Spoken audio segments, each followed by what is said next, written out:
That's it. Let's quickly bring the guys that will be talking to us tonight on the program. It's a Monday night show. I'm with you, Wachuku. Is around. Only good to have you on the program. Sports news editor, Sporting Live. Only good to have you on the program. My pleasure, Austin. And of course, this guy is not happy. Everywhere on social media that I see him, he's talking to one coach, but it's okay. Toby Adepoji is back again. Toby, good to have you on the show. Yeah, good to be here. Amazing weekend for the home teams in the NBA. Amazing weekend. The previous weekend, yep. we're talking about away victories.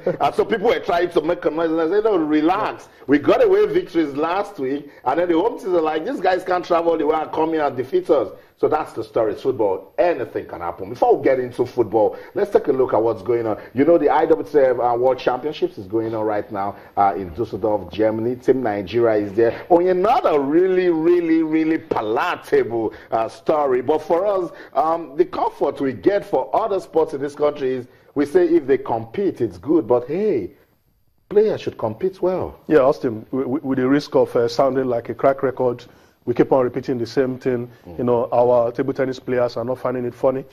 They were almost, bundled out of the championship even before the tournament started. It took the intervention of Wahid Eniton. He played on their behalf because the rule states you have to get there, and then until the tournament starts, that's when the ITTF will start, taking care of the accommodation, the feeding, and everything of the participating nations. But these guys have braved the odds. From what I gathered, the likes of Onaolapo, Cecilia are saying that they want to take their destiny into their hands. Whoa. They are not going to wait for the sports ministry any longer because they have, derived inspiration from what happened to Haruna Quadri, who has been paying his way to tournaments and he's been paying off for him.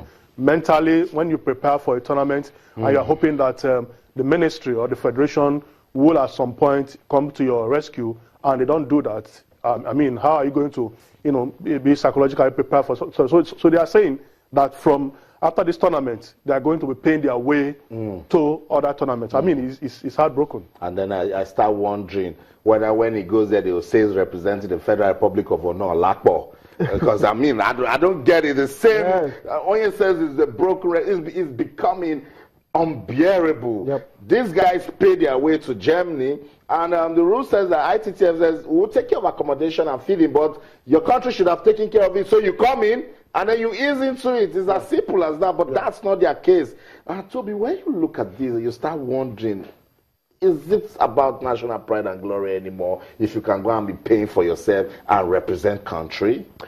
I mean, it's really sad news. Like you said, at the end of the day, if this, great athletes, find their way to win, find their way to find success. That is when you see a lot of people associating themselves with a lot of press release and talks like that. Afterward, we didn't give them the best of preparation. Logistic, I was very poor. I mean, this is very simple. ITTF have taken care of everything, so taking our athlete down to the event center should not be difficult. But I mean, as Austin, it's very sad to see a situation like this repeat. And I mean, this great, mind from the athletes by saying they really want to take logistics into their hands. They can't wait anymore. I think the country had failed them, the federation has failed them, and the sport ministry has failed them. So they really want to play table tennis. They really want to really represent the country. It's about being patriotic. It's about finding a solution for yourself. If the federation and the sport ministry can't take care of it, but I mean, Austin, it is very sad. Very sad. Very disheartening. That's the story of table tennis in Nigeria. It's just passion that is keeping these guys going. But how long can passion push them in terms of spending their own money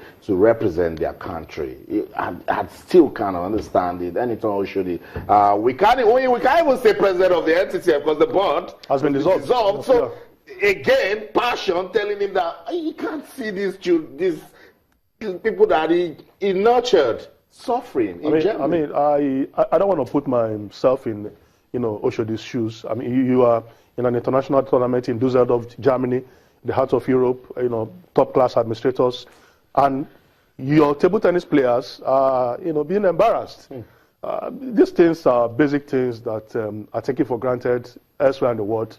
They plan ahead, they provide facilities, they provide logistics. Arrangements are made even before, a month before the tournament takes place.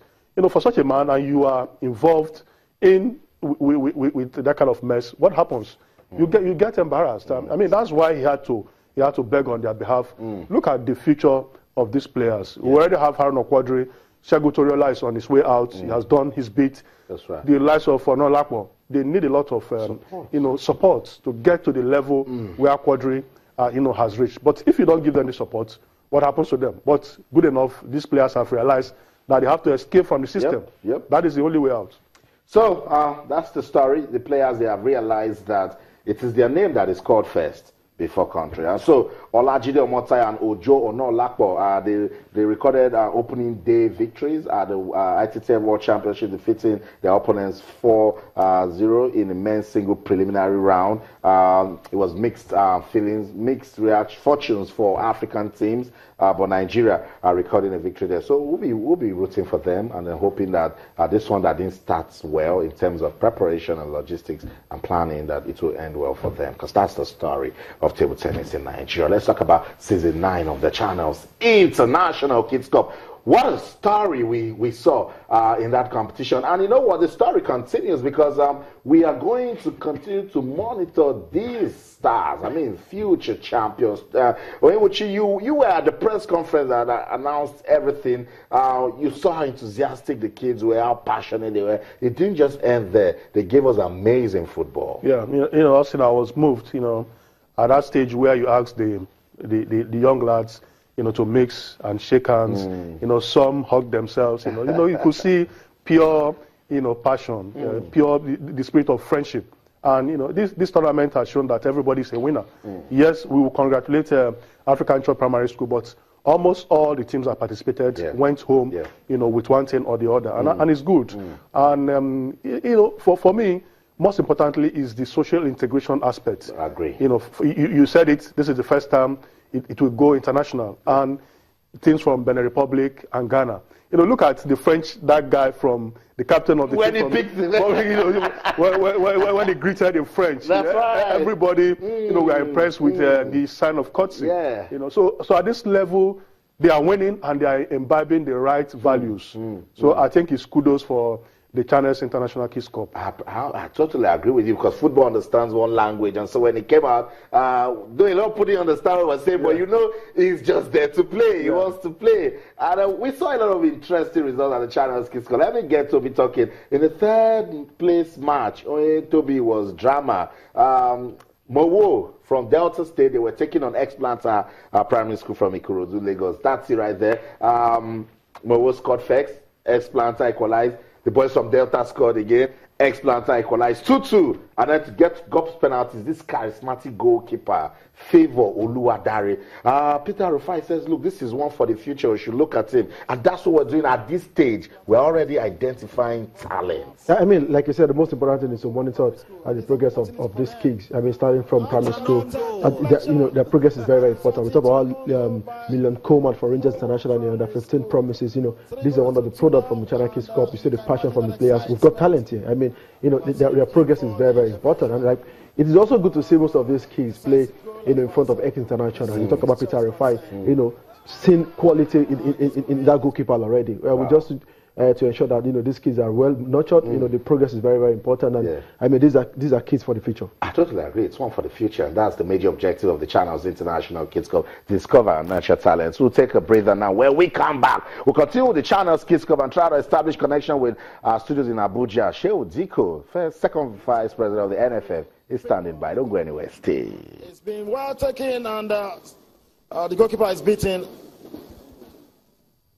and he's missed it. Good save by that.